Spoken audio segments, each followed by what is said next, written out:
The title of this message is Suffering for Salvation. And all of your theologians out there, don't freak out. We're saved by grace. But get ready. Suffering for salvation. This is the name of my message. There is two types of suffering for salvation in the Word. The first is suffering for salvation, and suffering because of salvation. Now, some of you may disagree with this, but some of you wouldn't be here and would have never gave your life to Christ if something terrible hadn't happened in your life. Let's face reality. Is that not true? I know people that could never get right with God until some disaster took place. Why do you think preachers love to go to funerals? Now, I hate funerals. But they love to preach because they know they get a chance to tell them about what Jesus did for them. And so let's discuss this to prove to you what the Lord has gave me this week. Abraham had to suffer by leaving his home and live in tents. Now, would you not say that is suffering? Mesopotamia was a nice city. Historians say that Abraham lived in this super wonderful, nice home. What would you do today? Brother Bruce would be happy. But most of you would not be happy if God said, I want you to sell your home, sell everything you've got, or give it away, and you're going to go live in the desert, and I'm going to make a great nation out of you. But you're going to live in tents in the desert. Would you pay that price? Would you pay the price? And that's what Abraham did. So he leaves his home. Would you not say that was suffering? And then let's look at Joseph. Was Joseph not betrayed by his brothers? You know, it's bad enough to be betrayed by one of your family members, but it would be horrible to be betrayed by all of them. All of them but one wanted him killed. Think about that for a minute. Killed. And so Joseph had to suffer before his salvation came. Are you with me? Abraham's salvation came when he obeyed God. Here's something I want you to know. You cannot be saved if you don't obey God. If you don't accept the Son, you cannot be saved. Is that not right? Did he not tell the Pharisees this? They did everything correct. They fasted twice a week. They paid tithes of everything they had. They did everything perfect, didn't they? And Jesus said, you're a child of the devil. Oh my, how is that possible? Moses suffered by finding out he was Hebrew. How many would do this? How many would do this? This would be like in the days when we had slavery and you found out that actually you was a slave. And so what does Moses do? He goes and lives with his brethren and leaves Egypt. The Bible plainly tells you this. And he goes out and he lives with the slaves because he wasn't willing to enjoy the pleasures of sin for a season. He was interested in God more than he was the stuff of the world. Is that not suffering? And so Moses had to suffer. And so Moses goes to the backside of the wilderness for 40 years. 40 years. He was so discouraged at the end of 40 years that when God showed up, he could barely even talk to him. He said, I'm not interested in doing what I thought I should do in the very beginning. I'm 80 years old now. I have no gas left. I have no thought processes left. All of me is dead. I'm worthless. Get somebody else to do it. David suffers rejection by his father. Picture this. He is born, and his own dad is ashamed of him. His own dad puts him out taking care of a few sheep in the wilderness. When Samuel comes to have a meal, as I've told you this before, he's the president of the United States, shows up at your house, and you're not invited by your own dad. Lifetime experience. Most people think that Samuel was some Joe Blow. No, he was the judge and ruler of the whole land. And he comes to your house to eat dinner and you don't invite your own son. And then we know also that his brothers reject him. His brothers accused him of being naughty. They accused him of coming down to spy out the land when he was bringing them food to eat. And it drives him into the hands of God. Peter, James, and John suffer a struggling business. Oh my. Let me tell you something right now. If they had not had a fishing business that was not doing horribly, remember when Jesus shows up on the scene, they said, we've been fishing all night. Now I want to tell you something. When your business requires the day, and your business requires the whole night, and you're still not making any money, when Jesus shows up and says, hey, come and follow me, you're like, hey, no problem. This thing ain't working. Amen? Suffering brings you to Jesus Christ. Sometimes a sickness will bring you to Jesus Christ. Sometimes the death of a family member will get you to see that you need Jesus Christ. All of you in here know this, that the more you have suffered, the closer you get to the Lord. You get closer, don't you? Because He's all you have. See, this is the affliction, and so you'll realize that there's nothing after Him. Do you remember what Solomon said? He sets good and He sets bad against you. Why? So you'll find nothing after Him. When God says, I'm a jealous God, that's what He means. You don't understand what kind of attraction He has to you. You excite Jesus so much, He went to the cross to die for you. Now, I don't know how much more love that He can show you. Let me go a little farther here. What about Saul? Do you guys believe that Saul could have been saved, the Apostle Paul, if God hadn't struck him with blindness? That man wasn't thinking about God. He was thinking about God, but not Christ. He was doing everything and murdering Christians. And the Lord shows up on the scene and strikes him with blindness. He seen the light then, didn't he? So suffering can lead you to salvation. This isn't my message, but I had to give you that first. This is what I want to direct to you about, though. Suffering because you're saved. Oh, Lord. I'm sorry, church. For 30 years, you've been lied to. You were told if you give your life to Christ, you're going to have the nicest car in the world. You were told that you're going to have the best houses in the world. It's still preached to this day. To this day, it's still preached. That droves of people have left the church for this one thing. They said it was a lie. They left in 2008. They said, we lost everything. We never failed to pay tithes. The economy fell apart. I lost it all. I lost my house. I lost my car. I lost my job. It's a lie. I went out. And so they left. Abraham suffered after he saved. He leaves Mesopotamia. He is doing exactly what God wants him to do. And he's with his family. His family now. Okay, now his dad died on the way. And the only one he's got left is Lot. And he couldn't have any children. And then Lot decides that I want to leave. I want out. I don't want anything to do with you anymore, Abraham. I'm tired of this. There seems to be some kind of issue all the time. See, we want to run from suffering. We do. We want to run as far as we can. And Lot and his wife, mainly his wife, was tired of suffering. They were tired of it. Our men can't get along. How many of the people of Lot's family lived? Him and his 2 daughters, the rest died in Sodom and Gomorrah. See, his wife did not want the promise of God that's in the future. She wanted something today. And so she parks at Sodom and Gomorrah, and it cost her her own life. Her own life. Now, how do you know? Blame it on her. I wouldn't blame it on her, except for if she wouldn't have looked back. See? There's the worst destruction in all mankind. A man would be drawn to, wow, to see that, not a woman. A woman was losing what she loved. And it was this kind of sin. So Abraham loses this.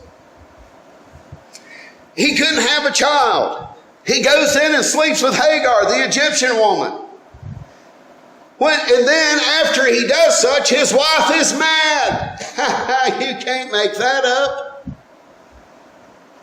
No doubt Abraham tried his best to say, honey, don't let me do this. This ain't going to be right. She's mad forever. Hates Ishmael. Once the kid is born, she hates it. That's awful, isn't it? Awful what Abraham had to live through. A lot of men would say, well, gosh, Abraham, you should have never listened to her. I will point out she was Egyptian. Just throwing that out. And so then, when he was asked to kill his only son, after he has to send Ishmael away, whom he loves, he has to send him away. And then he's asked to kill his only son, and then his wife Sarah dies. Would you not say that man suffered after he was saved from Mesopotamia? Are you getting where I'm saying? God called him out of Mesopotamia. God called you out of sin, and you've been through a lot. You've suffered a lot. You don't understand what has happened to you. But do you not know that you are appointed to this? Turn from God and your trials will end, but you will not be a king forever. Don't you understand that you are going to judge angels? Do you guys not get this? Do you not know that you're created in God's image? You are special above all there is. Started from the dirt, He's going to put you at the highest levels, but with much given, He requires much. Do you not know He told them, Paul, you're going to suffer much persecution to enter into the kingdom. And Paul says that. And Paul would write these letters. He's a 10 times better man than I am. Write letters. Don't you know I was appointed to this? Don't you know that me sitting in jail was God said it was going to happen? Don't you know when they beat me all these times that God said it was going to happen? When I was shipwrecked 5 times, God said this was going to happen. Suffering, church, brings you into a closer relationship with Him. Some of the things you've suffered in your life is so you could have camaraderie with Jesus and the things He suffers. Do you not understand? He is making you like Him. See, we all think that Jesus is some kind of flighty person like you would be if He was the King of Kings. No, He's not like this. He's grieved. He's grieved. And so sometimes you feel His grief. Sometimes you feel His sorrow. Sometimes you feel what it's like for Him. So you can be closer to Him. Move a little further here. Joseph suffers while running Egypt. So we know that Joseph is betrayed by his brothers. And so Joseph is just wanting to get out of jail. How many just want to get out of jail? And guess what happens? He's laid on him running the whole kingdom. Now I tell you what, you guys have a wrong perception of what it's like to be a leader. You have a wrong perception of what it's like to be a boss. You have a wrong perception of what it's like to be a foreman, a general, a colonel, a captain. Is that an easy job? There ain't no easy job in that. You're the man to do it. I tell you what, I bet there was times that Joseph said, I wish I was still back in jail. At least I'd get some rest. You're saying, well, I don't believe that. Well, see, this is what happens. A lot of people say, I'm going to own a business, or I'm going to do something big, or I'm going to start a homeless shelter, or I'm going to do all this. And they're done in 2 months. Why? Because of work. I know someone that started a business. They didn't make it 90 days. They said, my gosh, I was told that this was going to be easy and money's just going to roll in. And you're going to work daylight till dark. You'll make less than minimum wage and you'll be spinning around in circles trying to handle people complaining all the time. Isn't that right? As much as I think that Bev's job will be great, to be able to work outside all the time, because I've always been an outdoors person, I bet you the job is bad sometimes. Somebody wanting to be a park ranger said, boy, I tell you, this ain't as easy as I thought it was going to be. It's never what you think it is. The only people that tell you business is easy is the person at the top that's not doing a thing, and he's enslaving you to make him all the money. Oh, I'm sorry, that's a different topic. I'll touch on that a different day. But you all know it's the truth. So Joseph has to suffer by this all brand new responsibility. All he wanted was out of jail. So he gets out of jail, and then who shows up on the scene? His own family that betrayed him. Oh, Lord. Now, I want to tell you, that is suffering sometimes. I have to forgive somebody that done something like that to you. Is that not suffering? What I call that is suffering in silence. Because your heart is still bleeding, but the Lord wants you to not hold that sin against their charge. Now, I want to tell you my personality. I'm sorry, church. But my personality is I can forgive most things. But there's certain things that in my mind, deep places in my mind, that I want to kill them. Some of you is grinning, some of you ain't. Your pastor wants to kill people. I want to tell you something. If you don't think they deserve punishment, you ain't been hurt bad enough. Now, do I pray that God kills somebody? No, because I know He don't like it. You know what I do? I have to say, get this away from me. Help me get through this. Help me get over this. Help me be like you. Father, forgive them. They don't know what they've done. Is that not hard? Is that not suffering, church? I'm in the right building. Is that suffering? That is suffering after salvation.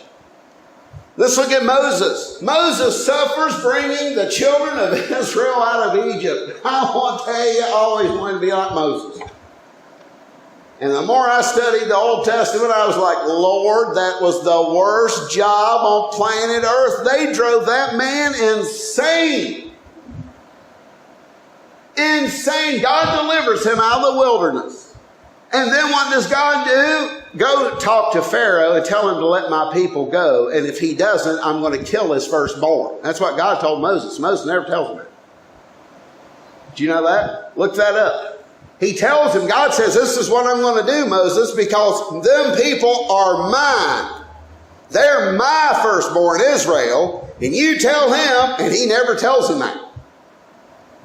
So here comes Moses, an ex-general who's been 40 years at the backside of the wilderness, has gave up on life, and is thinking about his retirement. And God says, go to Pharaoh. And he says, I'm not going. And you know what God said? I didn't ask. I didn't ask. You're going. And so Moses tries to get out of it. God gets mad. Now guess what? Do you think his wife suffered? Okay, let me tell you a story here. Do you know under the Abrahamic covenant, you've got to be circumcised? I hope I explain what that is. And so they have to be circumcised. And so you find out on the way going into Egypt that Moses and the sons are ready to die. And it says that his wife circumcised the children and said, you are a bloody husband to me. Blame Moses for the covenant God had, because God said, look, this is the covenant you must keep. You are now with me. And his wife said, I'm not keeping that covenant. And God says, well, then I'll kill them all and you'll be alone. Is that not what the word says? So she throws the circumcision at Moses and says, you're a bloody man because of the circumcision. I have compassion for her, don't you? I'm going to have to cut on my little sons. Privates? How can this be? And so she tries to get out of it until they're dying. Look that up. Read that. David suffers rejection by his wife, Michal. See, she was fine with David being the king. She was fine with that. But she was not fine. He loves her. He killed 200 Philistines to have her. She likes him. But when he's dancing with all his might before the Lord, she's embarrassed. And says, you ain't no king. You look like an idiot out there today. And God shut her womb up. Don't you guys think that caused him suffering? That caused him suffering. This was Saul's daughter. He loved Saul, and Saul tried to kill him his whole life. That was suffering. David then has to suffer the death of Uzziah for touching the ark. You remember that? Dave is bringing in the ark of the covenant, the presence of the Lord. And David's so excited. Woo-wee, I'm down in Jerusalem. This is great. All the promises of God, yes and amen. And here comes, they're bringing it on a new cart. And they've got the ox on each side. And Uzziah starts tipping one way or the other. Uzziah touches the ark and falls over dead. Why? Because God said the Levites are the only one to handle that ark. Not that David did anything wrong. It wasn't something evil. It was disobedience. And so David had to suffer that. 3 months, I believe it is. David was tore all to pieces because the Ark of the Covenant was the presence of God. Now the presence of God's in us. But then it was in the Ark. Are you with me? So David longs for God, but he can't get God. There's suffering. Next thing that happens is battling the Philistines. Then he tries to bring the kingdom together because the kingdom is separated. Those who want Saul and his family, who's all dead, and those who want David. And so Dave suffers, and he suffers, and he suffers, and he suffers, and he suffers, and then he takes a break. How many wants a break from suffering?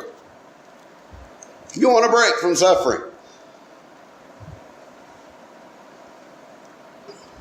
David got a break from suffering. Do you guys know that? Gosh, you ain't all I going to say this way the Lord gave it to me. Okay, he's got a break from suffering, don't he?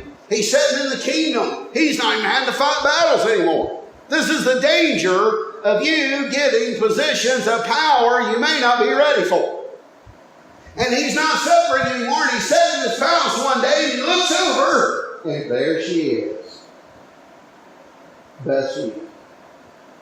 A lot of people don't think this is a big deal. They make a joke about this a lot of times on the movies you watch with Bathsheba.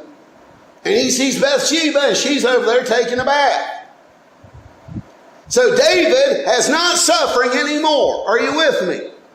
And so what happens is because he's not suffering, and because he's not on the battlefield fighting the enemy, he is now idle. He sees another man's wife and says, oh, Lord. Now, he's the king.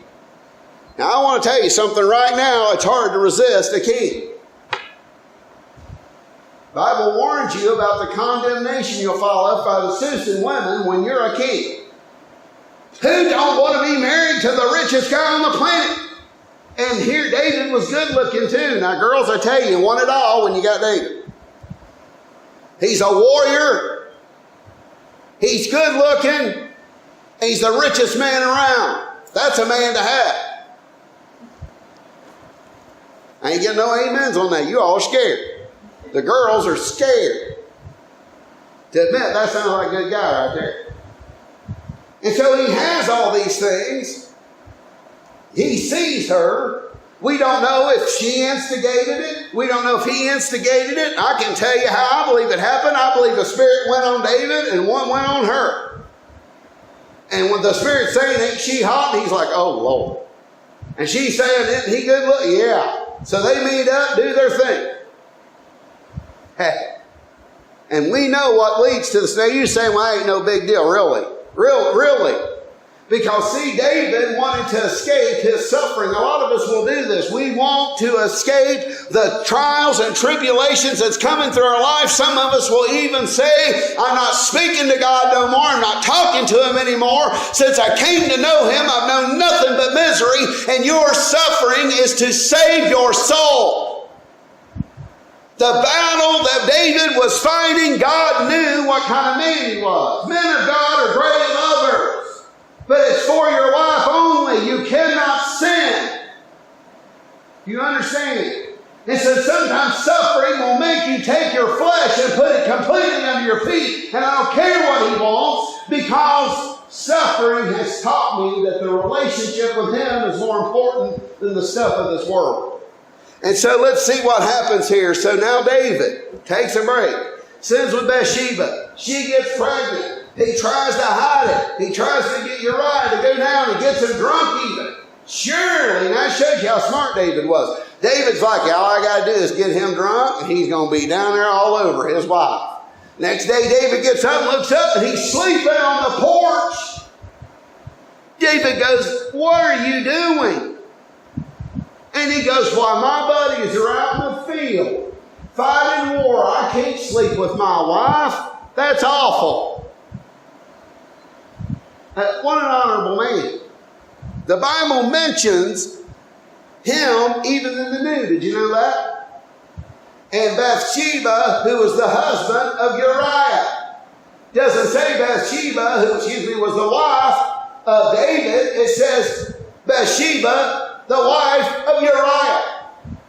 The prophets never recognized Bathsheba as being David's wife, even though Solomon came out of that. Now let's look at Solomon. Solomon never suffered. Did he? No. He was blessed coming in, blessed. See, you wanted your dad and your mom to be kings and queens, so you'd have all kinds of money and not got to work. But because of your suffering is why you love God. Solomon never suffered. He got 700 wives, 300 concubines, horses from Egypt, none of it you're allowed to have. And the next thing you know, he sets up temples for his whorish wives and starts sacrificing his children to foreign gods. I think Solomon needed some suffering, would you not say? And it says here that he kills Uriah, see? He wants to cover this adultery up. So he kills Uriah, and God says, I'm going to kill the baby. You know why? Because you cannot be a king. The next child was going to be a king because David loved Bathsheba. She became the queen. So he absolutely loved her. But God's like, that son cannot be king. So David prays and fasts for 7 days. Imagine what Bathsheba had to live with the rest of her life. But you never find her straying away from God from them days forward. Some things that happened in your life is to keep you from straying away from God. I'm sorry, church. I'm sorry. Sometimes you've been through what you've been through so you can be a minister to somebody else. There's sometimes you've got to quit crying over what happened to you in your life and help somebody else. Turn that around on the devil and say, now I'm going after your children. I'm going to help somebody else. The party you've been helping in somebody else's life, I'm going to help them get through it. Just tell God I'm available. What I've been through, I'll help somebody else. I'm available. God gets ticked at him. And so God says, because you've done this, Dad. I'm sorry, church, but because you've done this, this is what's going to happen. The sword will never depart out of your house. Your own family is going to raise up against you. Because you've done this. You did it in secret, and I'm going to punish you openly. And so here David loves the Lord, repents instantly. Look, you can repent, church. You can repent. God will forgive you. We are under the age of grace. Whatever sin you've done in your past, say, God, forgive me, and be done with it and move down the road. Don't let the devil beat you to death over this. But I want you to look here. Lord, I preach forever. David's suffering never ends. Now, you know this brought David closer to God, doesn't it? Now, David makes a boo-boo. He makes a mistake. It's severe. God don't take lightly on murder. First command. And so what does he do? David then spends the rest of his life praying and crying out to God, God, against you only have I sinned. Against you only. And And he repents and he becomes so close to God that he wants to build God a temple. And God tells him, David, I never wanted you to build me a temple. And he goes, but because you want it, it's a good thing in your heart, I'll let you do it. You can design it, but you're a man of blood. He had killed thousands of Philistines. And he says, you can't build my church, you're a murderer. He says, so what you're going to have to do is get your son to do it. And Solomon built him a temple. I'm getting ready to close. And he says here, from that day forward, his baby dies. Will that cause you grief to lose one of your children? Yes, it would. And what about this? What about your daughter's raped by your own son? You can't make this up.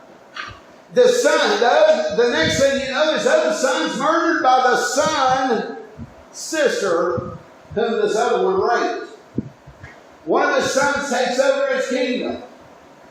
His sons have an orgy, sorry, I don't know the word to call it, with the concubines in front of Israel. Earl, is that not what the Bible says?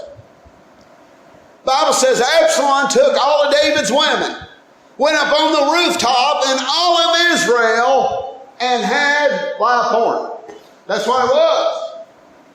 Defiled his house, defiled his David's wives. Gosh, that's your dad. What's wrong with you? And what was David doing? Crying out to God. Crying out to God. Crying out to God. Amen? Crying out to God. Do you understand? You're saying, well, all these trials and tribulations was to get David to cry out to God. Your trials and tribulations, your heartbreak, is so you'll cry out to God. That is why. You can go through horrible things like Abraham, Isaac, Jacob. Name me one person, you can't find him in the Bible, that had this life of bliss. The tribulations come. The trials come. But it's to keep us close. I'll tell you this. And I'm going to close with this, unless I got something else here. Final note is this. Without suffering, a lot of us couldn't make it into heaven. I'm sorry. You know, that's why I gave my life to Christ. I just felt that nothing was that. There was a darkness over me. I had just lost my business. I'd worked myself slack to death over it. And God calling me the whole time. You got to be careful what you tell God. So I remember the last time He showed up to me, okay, I gave you wife, I gave you kids. You've got 2 businesses now. When are you going to do what I want you to do?